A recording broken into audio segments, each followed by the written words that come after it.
it's because of not having a toolbox of how to navigate that emotionally. I ultimately was at my limit just in the day-to-day, keeping this together in any way, shape or form. I just didn't have the capacity left to do all the big thinking, the creative thinking, to hold space for the inspiration. And I blinked and like 10 years went by, and I blinked and 5 years went, and it happens. Mm-hmm. I know nearly every single guy I have spoken to around the world, that point hits them.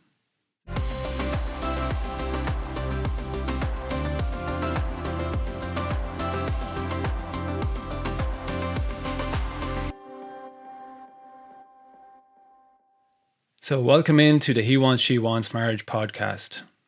In this episode, we're going to be talking about the 3 ways you can get your partner to support all of your dreams moving forward.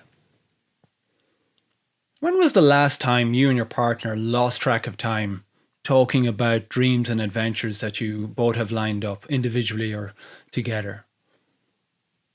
Has your marriage become boringly predictable in the day-to-day runnings of things? Do you have a lengthening list of unacted upon projects growing in the background of your married life as the years go by? And have you had an experience and a struggle in getting your partner to support you in going for your dreams? This is such a key topic that we're going to be talking about today. Going at dreams in marriage. Yes. Yeah. It's what fuels the marriage ultimately, like the power of the dream. So when we don't feel supported in that and we don't feel that we can do it, it is going to be a big struggle. So that is a really big topic. Yeah. I think before we jump into the real thick of it, it's important to define what we're meaning about dreams, because there can be this thing of dreams, well, they must be big. We're in a society where dreams must be big. A financial dream must be $1 million plus. It has to be big, and very often it has to be external. So when we're talking about dreams in this episode, we're really talking about dreams are anything your heart wants to manifest. Mm-hmm. That can be tiny, and it can be massive. It can be a dream, can be something that can take 5 or 10 years to manifest, but it can also be, I want to manifest some spare time for myself to write some poetry this weekend. I haven't done it in 20 years. I'd love to manifest that. So it's just to get that working definition for you guys when you're listening in. There's the whole spectrum. The dream is anything you want to manifest that your heart feels is meaningful. Yes. Yeah. We haven't had a very harmonious relationship with nurturing each other's dreams. It hasn't always been how it has been in recent years. It's been improving, and definitely in the last 6 months, 8 months, it has sort of went to the next level of supporting that. How has that human experience been for you, Becky? No, it was literally like 2 elephants stomping on each other's dreams, I think would describe it.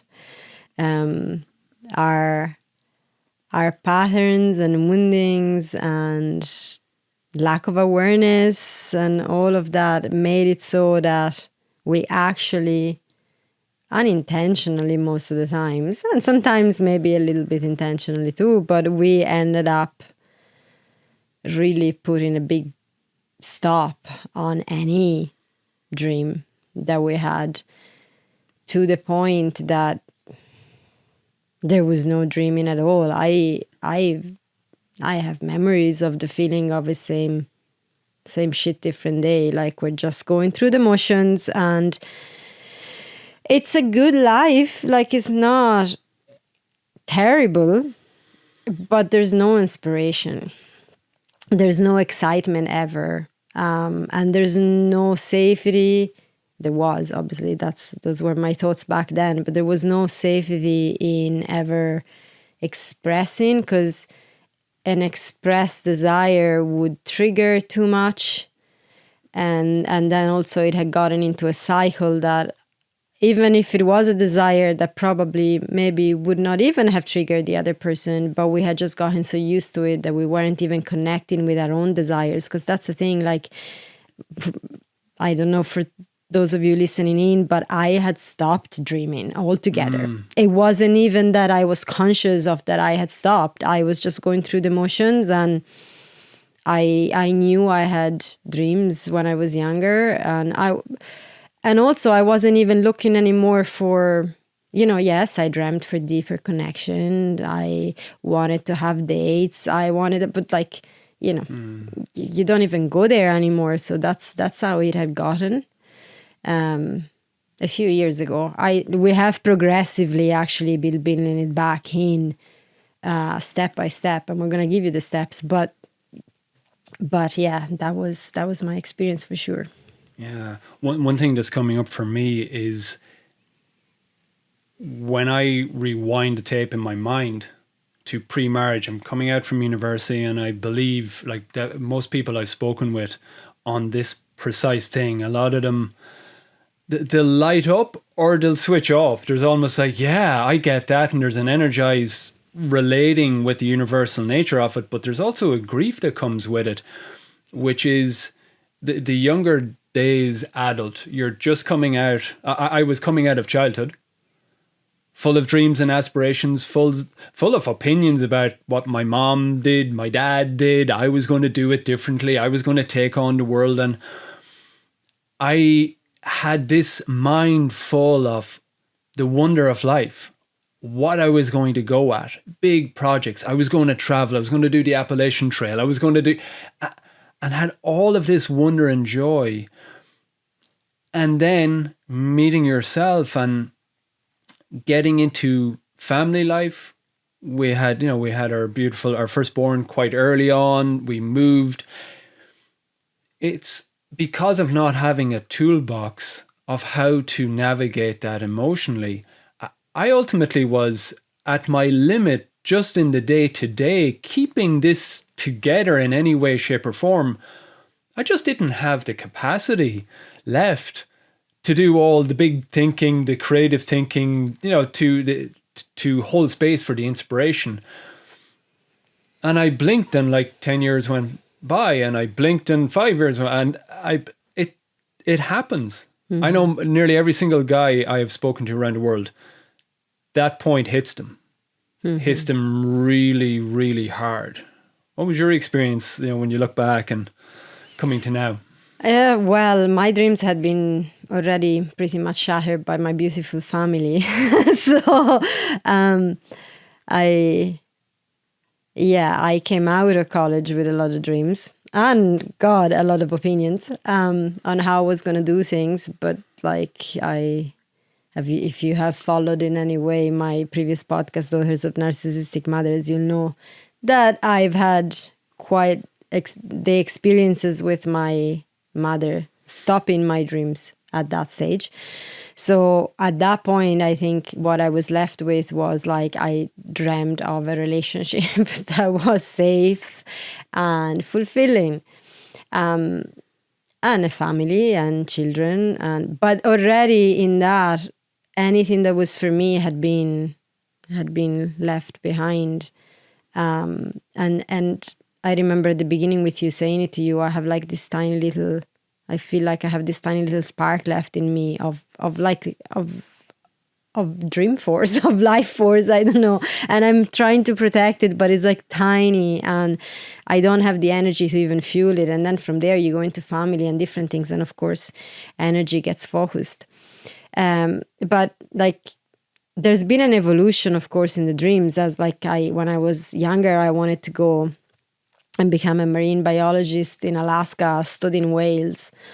I don't dream of that anymore. But there's a reconnection with even just the dream of having the time to sit down to watch a documentary on whales. That's how it goes. It's like as younger people, we have like these massive dreams. As you said, dreams are characteristically external and big and whatever. And there's nothing wrong with that. And it's okay that there is an evolution in life. I feel like things can change, but what we lose in the way we relate in marriage and the cycle that can happen is that we actually end up losing. I personally ended up losing the capacity to even go, I want to sit down and just flick through a book that has whales pictures on it. That's pocket of time just to myself to do that. There's a classic research that's quite famous that's coming up for me, and it's not a very nice research, hence is one of the classic ones, but it's the research that they did to study helplessness, conditioned helplessness, where they have these dogs, and one set of dogs, they're in an environment in a cage, and there's a metal floor that they're lying on. And there's an electric cable attached to it, so it can give not a deadly one, but a distinctly uncomfortable electric shock. One set of dogs have a door open so they can escape. Another set of dogs can't escape. So they do that a few times, and the dogs that can escape, up they get and they go out. So the dogs that can escape have no trauma. They don't actually learn, their behavior isn't impacted, they're able to escape. The dogs that can't escape, that learn it's no use, they get the electric shock, they can't go anywhere, they learn to just lie there. Now, where it gets really interesting is the researchers then open the door for the dogs that have already been conditioned that it's hopeless. They're helpless in this situation. There's nothing we can do in our own power to change our circumstances. We've just got to suffer it. They give the electric shock, and the dogs remain. The door is open, but the dogs are there. They have learned, and this is part of the positive psychology movement where they've looked at that and went, wow, this is happening en masse. We learn in childhood, we're helpless. You can't act on it. I wanted to be X, Y, and Z, and my mom said I needed to be these other things. I wanted to go travel. They said, no, you should settle down and get a job. And, we have all of these beliefs. And in this profoundly sick society, a lot of the time we've learned dreaming big and doing something that's cool and that lines up with your heart and soul. Well, that's just not welcome in this society. So there's a lot of childhood, and then that period of maybe I could do this, because we're sort of breaking away from the family of origin. There's that in between college time, or in between when you start living by yourself. But then we go in to marriage, and I feel that it's that old conditioning comes where we're in a family environment again, and we end up reassuming the same persona that got us through the craziness, the emotional craziness of childhood. We end up we have a freedom in between, but we end up reassuming that persona, and all the coping mechanisms that got us through childhood, we now reassume them. I know that was definitely the case with myself and yourself, because in the beginning, I had a sense of hope and I had a sense of possibility for quite some time. But I look back and go, yeah, and then I became the shadow of my dad. Mm-hmm. Then I became, wow, it's like I became the mark of 5, 6, 7 years of age at the table at Forgany, my family of origin home place. I became that guy again. Mm-hmm. And that guy did not feel he could bring his truth to the table. And me as a husband, I didn't feel I could bring my truth to the table. And what's the most sacred part of our truth? It's like our dreams, our aspirations, what we could do, the sense of infinite possibility. Mm-hmm. Mm-hmm. Yeah. And that's a really important point, because when you actually touch on that awful experiment, but that showed how that repeated trauma, trauma is ultimately one of the aspects of a traumatic experience is that it blocks the movement. You cannot act and you cannot escape. You can't fight, you can't fly. You have to just take what's happening, and that causes the trauma. So what we end up caught in, and we end up blaming the other person in marriage, and we're going to go into that in a minute, but it's actually mostly coming from patterns that we've learned very early on in our childhood. And then we may have these pockets, as you said, or when you come out of college and you're like, independent, or when you're early on in a relationship and it's like all, honeymoon period, everything is amazing and all of that, we can have these like glimpses of, oh, maybe we can do it differently.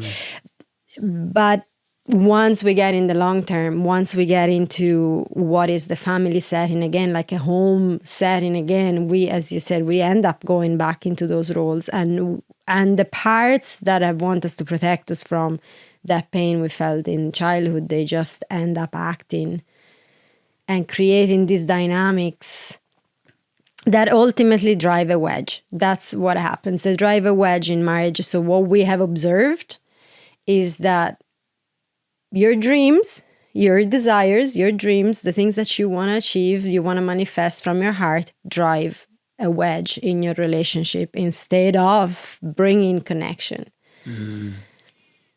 And there's two ways that they can drive a wedge that we've noticed.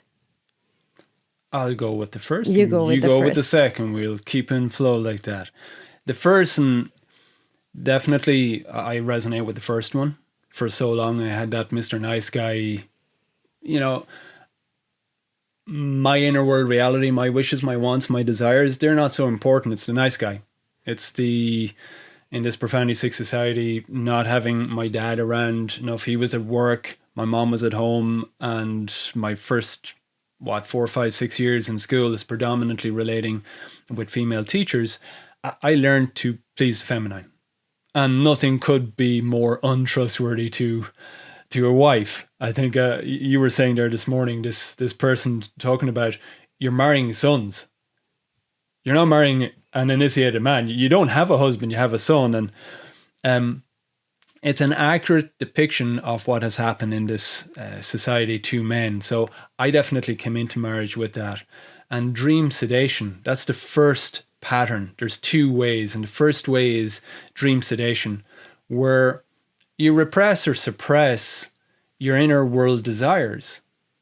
There's the pain of feeling that it's just not possible. Again, childhood, it's just not possible. No, you shouldn't be doing that. No, you're too much, or you're too little, or you won't be able. What are you even thinking going at that? So we have an environment that plants these beliefs in us.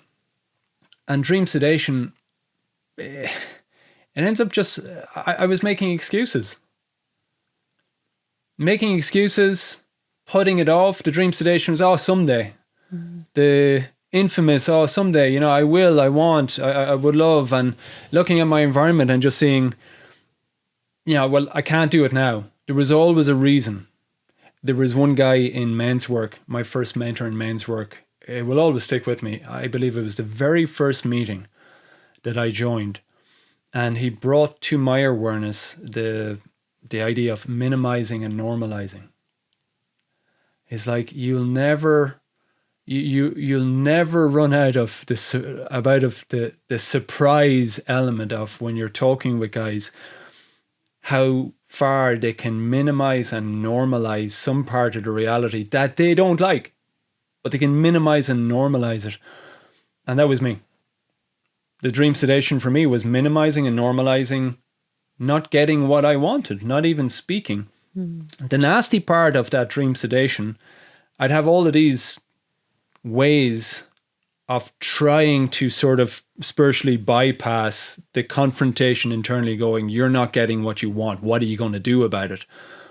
The first of that was resentment. Nice guy to you. I'm doing the parenting thing. I'm being a good dad. I'm earning money. I'm doing all of these sacred boxes that the world can see. But internally, I was like, you're holding me back. You didn't support me in that one. And it was an internal commentary. So that was definitely running in the background. And then the other one is vicariously living my dreams vicariously through others. And I've seen this with hundreds of guys when I'm talking about this. They're they're universal patterns in this dream sedation thing where vicariously you live it through others. One of the most destructive ones, but it's almost a cliche at this point, is living your dreams through your kids. You wanted to be a doctor. You wanted to play rugby when you were younger, but you couldn't. But and you live it through your kids.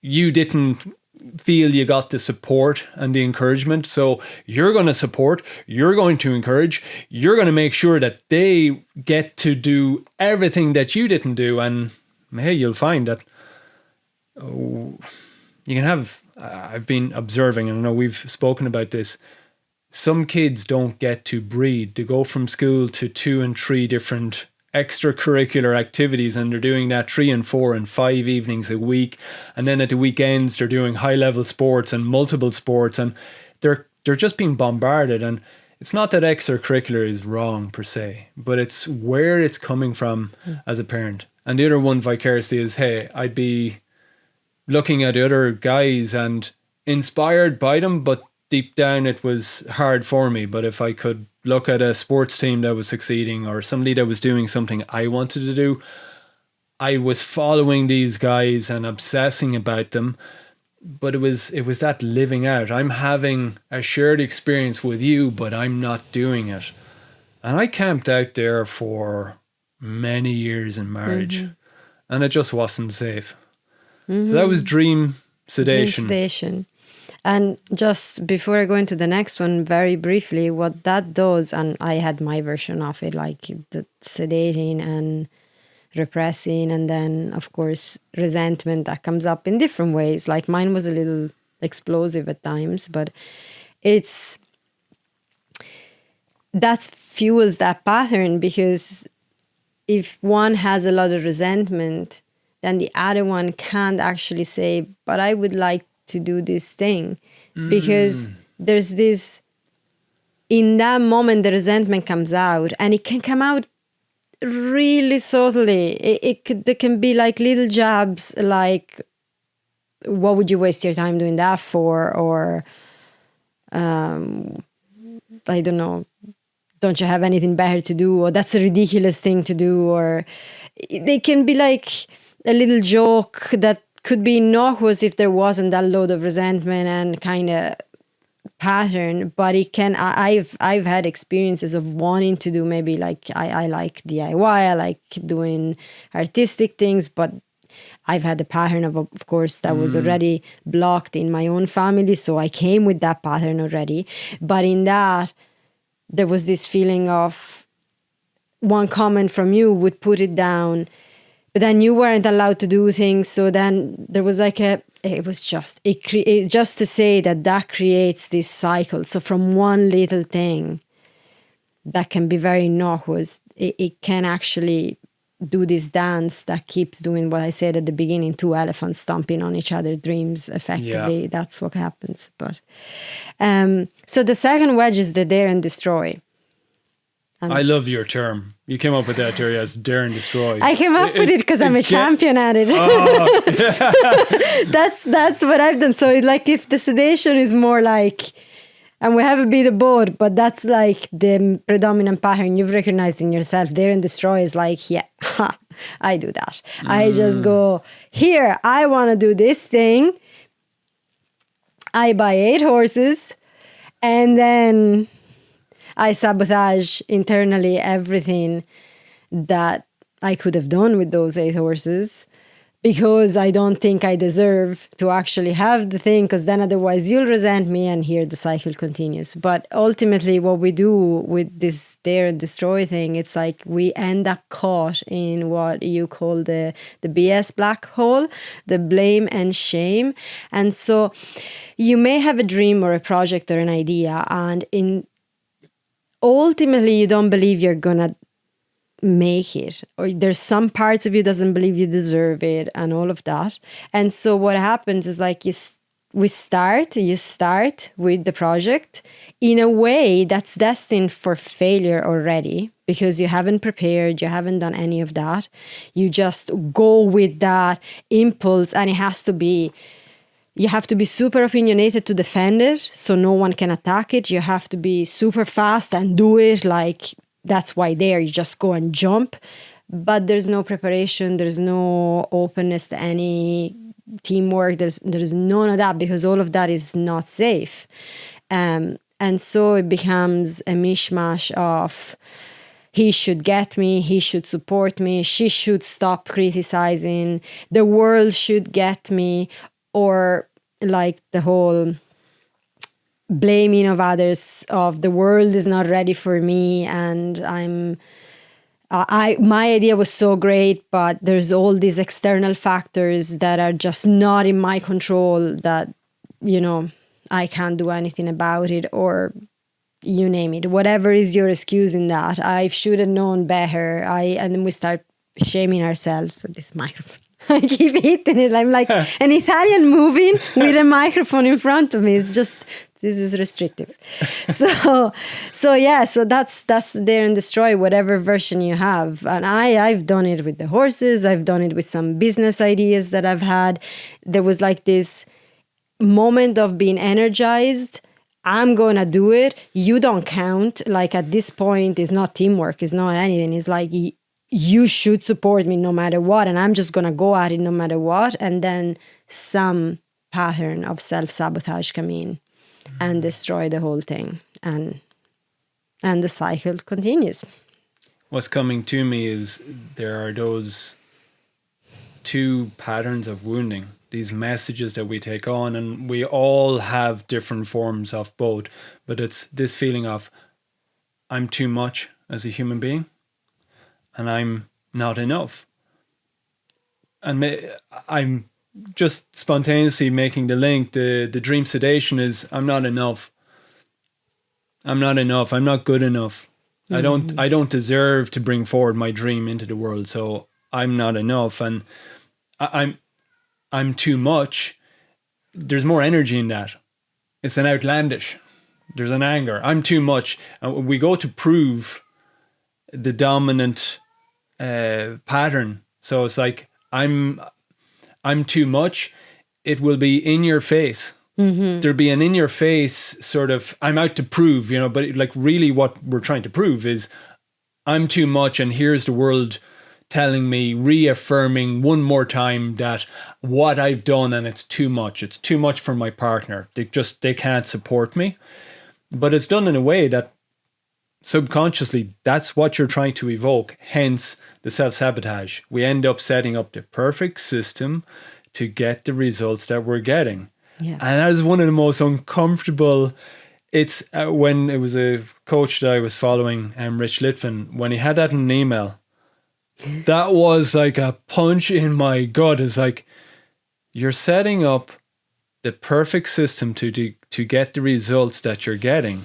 So it's like really to invite people in at home, and like we've been doing this and it's really intense. It is. It's really intense to go, oh, you're not getting what you want? Well, you've set the perfect system up to get the results that you want. So let's talk about the system. And it's like, oh, no, I just want to blame you. I just want to blame the world. I just want to blame and I feel that there's a part of me that it's really it's a 5-6-year-old that is just feeling entitled. Yeah. I just deserve more. And you should, like the world should. Really just, there's a fighting, angry, resentful part of me that's like, God, like, don't you tell me about systems. But we're adults. Yeah. And we need to parent that part. But it's leading to what we're practicing now, and what we really want people to get is there is a system. There is a systematic 3-step way at bringing your dreams into the marriage conversation in a way that you will actually get what you want. Mm-hmm. Because happy marriages fuel big dreams with small steps. We go back to the third agreement, yeah? Big dreams, small steps. We spoke to that. Yeah. In the second or third episode. God, I'm getting confused. Yeah. We only have 3-4 episodes and I'm already getting confused. But yeah, we spoke to the 3 agreements, and big dreams, small steps. So a happy marriage is fuels big dreams with small steps. And there's the 3 steps that we want to give you today, so that you can have your partner supporting your dreams and you can support their dreams in return. Step number 1. It's clarity. Clarity. And clarity, what we have come to look at clarity, like imagine you've got a spark of a fire. Clarity can be something that, we just have an idea. It's just in the last few moments, an idea came through, that's the spark. But it can also be a spark, like you with the whales. That idea, well, there's a spark that has existed 30, 34, 5, 6 years, whatever. It's like, so the spark can be just after coming out or a long-term spark, but it's a spark. It's not yet the blazing bushfire. And a blazing bushfire, the issue with a blazing bushfire is the more you try to put it out, the wilder it grows. That's where you want to get with your dream. That's in full manifested reality. But in the beginning, it's a spark. It's exquisitely vulnerable. And that's where, without the system, most sparks remain a spark. And we don't set the system, as we've said, with the 2 wedges, how dreams create a wedge. So clarifying, I know that was a challenge for me. Actually just going, okay, Mark, you've got these thoughts that show up every now and then. But what does success look like? What does the end point look like? What do you want to manifest? If you're to go and bring this spark or these multiple sparks into conversation in marriage at the table and go, hey, that was one humbling point. I found it hard, damn hard to go, I don't know how to define exactly what I want. So that is an essential first part of the jigsaw. And literally I've like the jigsaw, imagine trying to build a jigsaw without having the box where you have the image. You go mad insane. Like you can't actually put all the pieces of the jigsaw together unless you have clarity of what the end project looks like. So that's step number 1. You're laughing. I want to add something to that, and not because what you're saying is not true, but just a different element to it that for me was really important. That spark. You were talking about the whales, for example, and like just a dream that's been abandoned for centuries at this point. And then the other day, my daughter showed me a piece of a documentary that had whales in it. And it was like, I was looking at them and I was like, whoa, there's such a depth of emotion that comes up. Like I was getting tears. And this spark came that was like, I actually want to draw them. So it's a completely new thing. I've never actually had this before. I wanted to go see them. I want to go do all these things, but I never had this idea ever. I still have no idea of the end result. So it's important because sometimes, and this can be 2 different ways to look at the same thing. So clarity, that spark, it can just be the clarity of there's this thing that lights me up. And I don't actually know where this is going to go. I don't have here laid out a business plan. I'm going to become a specialized artist in drawing whales, or I'm going to take a class, or I don't have that. All I got to was that spark. But before, in our relationship, I would say that to you, and it would either mostly be dismissed, actually. I think that was one of the worst of our patterns. You were never actually attacking it outlandishly or ridiculing it, none of that. But there was like a sort of a whatever. Like I was coming with this like spark that's like a precious thing. It's like I found a jewel in a pile of muck, and it would be received as a, yeah, whatever. And for all the different mechanisms that we spoke about before. So there's like, that's okay. There was a lack of awareness and all of that. But so sometimes you may not have the clarity of the full journey. And I just wanted to say that in case there's an understanding that is like, oh, clarity means you need to have laid all the steps out before you start communicating with your partner. You have to have crazy clarity, because actually that was my coping strategy, and that brought to the dare and destroy. I had to have the whole thing so clear so that you had no space to argue with me. And that was actually part of the wedge. So it may be that in your clarity, it's like, I want to have the full picture and I want to have the full jigsaw box. My spark sometimes is just, I found a random piece of a jigsaw on the floor and I just want to keep searching until I find the next. And that's actually my spark. So it can work both ways. It's really cool. I really love that distinction, and it is so important. What's coming up for me is like clarity of the body story. We're going to be bringing in the head story versus body story. It's clarity of the body story, because I know with I've been playing the guitar, learning to play the guitar the last number of months, and that's one of my dreams that you've been in full support of. Like, I couldn't have more encouragement from you, and yet all I have of that, well, definitely in the beginning, was clarity of feeling. I don't know what I want to do with it.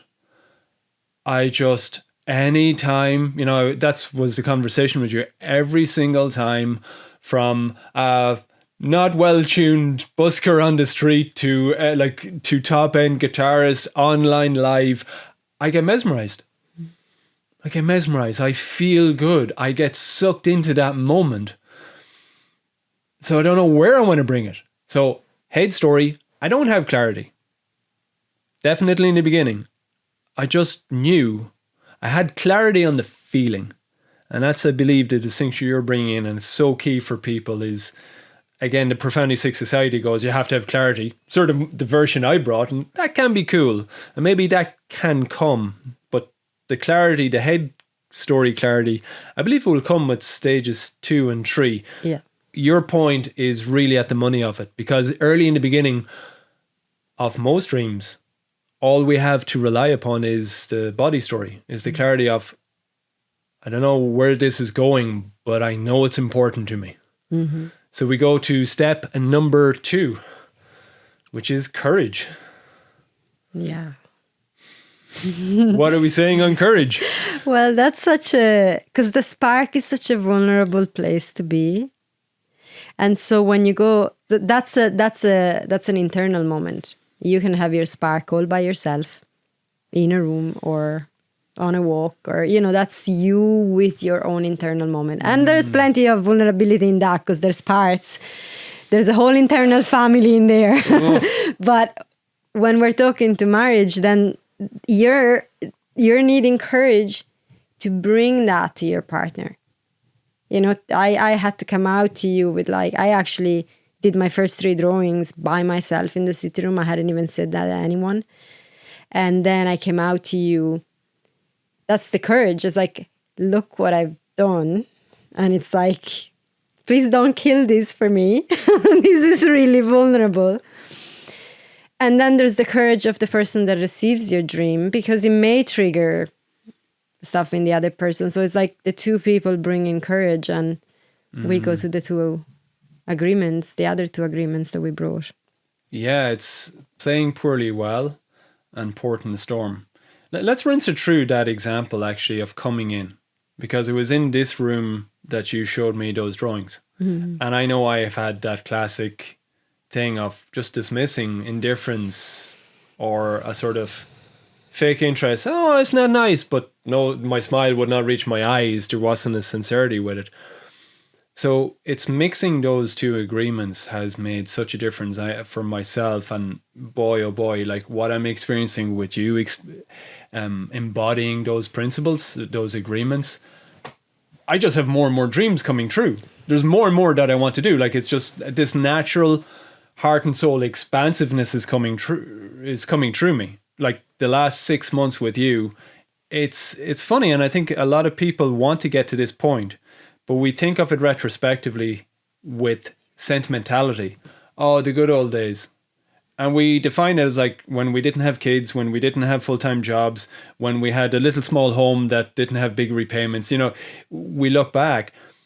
I've been experiencing that with you in recent months where early days together, first 6 months together, boy, we couldn't stop talking. We were talking for like 3 and 4 and 5 hours at a time. And it was just like, we just couldn't get enough of each other. I'm experiencing that with you again the last 5-6 months, and these agreements are really helping set the environment, set the stage for that to come true. Playing poorly well. The playing poorly well for me, I suppose, when I look at how you brought that to me, you brought that embodying playing poorly well, because previously, and I had my version of it, and everybody listening in will have their own version, where, you know, you bring the idea. You would have brought the idea, but many times you were already angsty. Mm-hmm. You weren't owning that there's fears, that there's inhibitions, that there are assumptions in you that I'm not going to. So you would have brought it in a bodily hardness. Your voice would have been hard. Everything about you. So I know times gone by, yes, I had my own woundedness. But there was this weirdness going, you'd be showing me something, but every message your body was transmitting was, you're in danger. It was triggering me to get uptight, and then I would have, and at the time I had unchecked fear. I was fearing, God, this is loaded. This is like, what am I meant to say? I'm like in this moment of, this is so highly loaded. That is times gone by. When you brought the art of the whales, you came in and you played poorly well. You told me, it's like, oh, you know, you were owning it. You were really soft. You had lovely soft eyes. You were like, Mark, I've just done this art. Like, I'd love you to see it. Do you want to see it? And I feel you actually paraphrase as like, hey, this has been a long while coming. So, tread lightly. There was a full ownership. You were playing poorly well. You weren't projecting judgments. You weren't going with old, confirmation bias of, well, of course he's going to say it's crap. Of course he's just going to ignore it. You didn't go with any of that. So you were playing poorly well. My nervous system was completely relaxed. I was coming into the room going, oh, I'm actually looking forward to seeing this. You set it up that I had a full curiosity. At that point, my practice is, I'm aware, hey, be a port in the storm. Mm-hmm. And the port in the storm, to remind people, if it's your first time listening in or it's a reminder, it's the port in the storm is such a powerful agreement, because the port never goes against the captain that comes into the port and goes, hey, a captain is always going on a dream. He or she is going from point A to point B. They're dreaming of going to that destination. The port never looks at the captain of the ship and goes, you dumbass. What the hell were you going to that place at this time and this weather at this time of the year? Are you stupid? No, the port never turns against the captain. Ever. Mm-hmm. That's where it was completely different from me. Mm-hmm. You were playing poorly well. I was feeling safe. I had this natural curiosity, and I had an awareness going in. Mark Boyle, you're port in the storm. I believe I spoke that to you. It was like, hey, I'm your port in this storm. Mm-hmm. Wherever this is beautiful, by the way. This is amazing. I made sure that you were completely safe, that there was an absolute fortress held around you. So wherever that spark wants to go, whether it's one portion of drawings, even though you've done a couple more in recent days, whether it becomes a 10, 20, 30-year obsession and you go, on boats following the whales in Scandinavia, and we've thought about that, or if it's a few afternoons simply drawing whales, I'll protect that. I'll be your port in the storm. For me, that just has been a revelation. having both of those dynamics coming in together. Yeah, and that's courage. That's what courage is about. There's a courage in bringing the idea, that vulnerable spark to the other, the courage of taking responsibility for your own nervous system as you're doing that, for your own patterns, owning your need, and the courage of the other person to actually be the port in the storm and receive and take responsibility for their own nervous system and triggers and whatnot.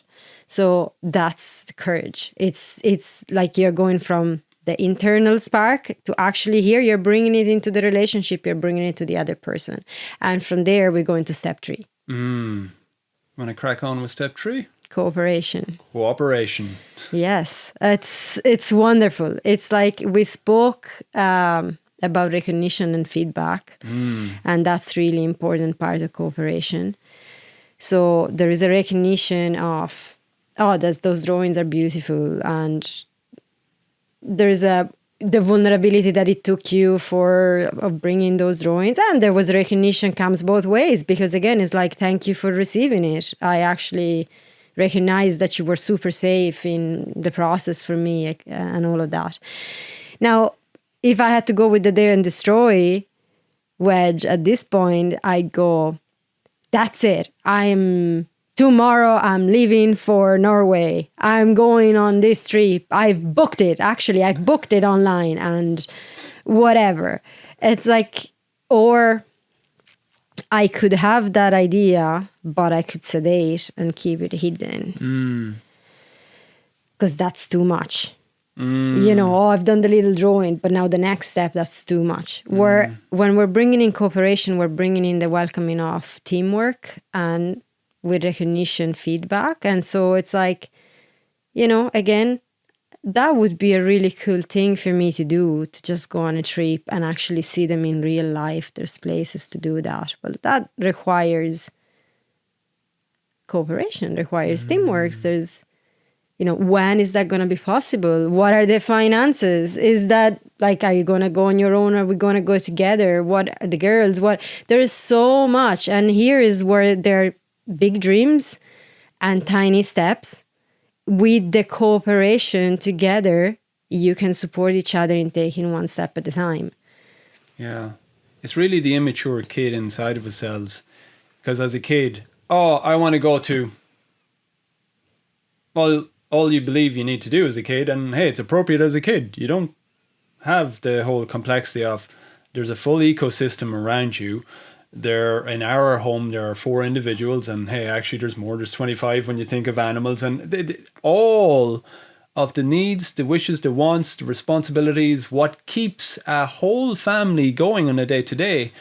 When you bring a dream, a new idea, and you go, hey, I want to insert this new idea into this ecosystem, it does change. By definition, it changes everything to some degree. It will take a block of time. It will take resources. It will take time. It will take finances. It will take conversations. It will take maybe the literal helping out, the manual helping out of other people.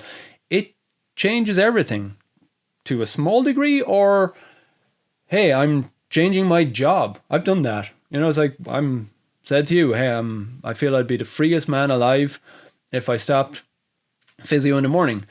That was the dare and destroy. There was a ton of self-sabotage in that. I didn't prepare myself and ourselves financially. I didn't do a whole heap of stuff. I listened to Tony Robbins said, burn the ships. I'm like, I don't think that's a really good idea, Tony.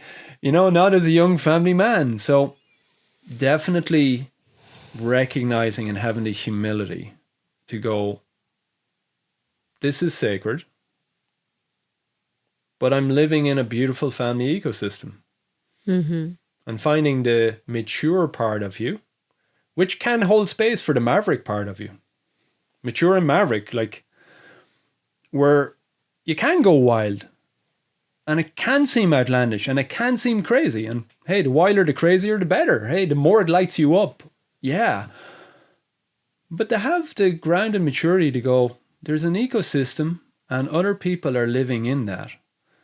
So this ecosystem needs us to recognize the sacredness of the spark for the individual involved, But there's also that person to recognize, well, this is going to change things. It's devotional dependency.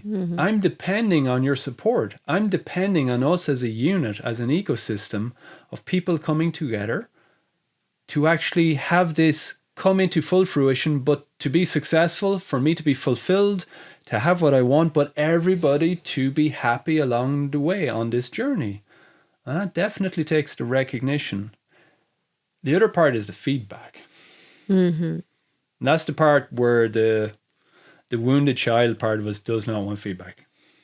No, and it makes sense too, because if you haven't done step 1 and 2, if there hasn't been those agreements of, playing poorly well, being the port in the storm, there hasn't been that safety being created by all of that, you don't want feedback. You're going to be very resistant and closed up to feedback. Actually, like, I know my mother would kill every idea before I even managed to speak the second sentence.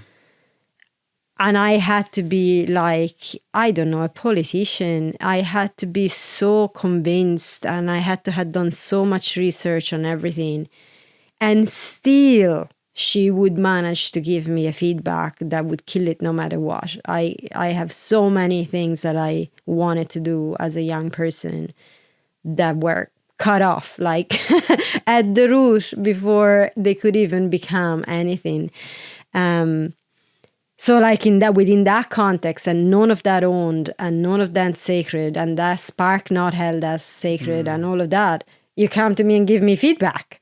Like, I mean, seriously, as our daughter says, heads will roll. Like, that's going to happen.